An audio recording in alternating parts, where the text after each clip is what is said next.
திருவெளிப்பாடு 22ஆம் அதிகாரம் 8, 9 வசனங்கள்.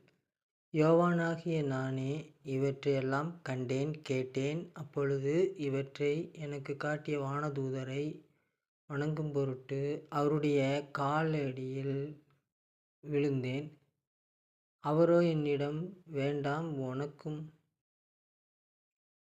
இறைவாக்கினர்களான உன் சகோதரர் சகோதரிகளுக்கும் இந்த நூலிலுள்ள வாக்குகளை கடைப்பிடிப்போருக்கும் நான் உடன் பணியாளனே. கடவுளை மட்டும் நீ வணங்க வேண்டும் என்றார். மேலும் 16வது வசனத்தில், திருச்சபைகளுக்காக உங்கள் முன் இவ்வாறு சான்று பகருமாறு இயேசுவாகிய நான் என் வானதூதரை அனுப்பியுள்ளேன். தாவீதின் குலக்கொழுந்தும் வழித்தோன்றலும் நானே, ஒளி படைத்த விடிவெள்ளியும் நானே என்று அவர் வெளிப்படுத்தியிருக்கிறார்.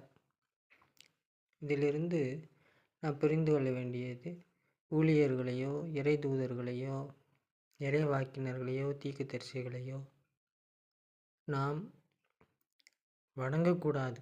தேவதூதர்களை எல்லாம் நாம் வணங்கக்கூடாது. கடவுளை மட்டும்தான் வணங்க வேண்டும் என்று இயேசுவே சொல்லியிருக்கிறார். அது மட்டும் இல்லாமல் 16வது வசனத்திலே அவர் இவ்வுலகின் ராஜாவாக அவர் குறிப்பிட்டிருக்கிறார்.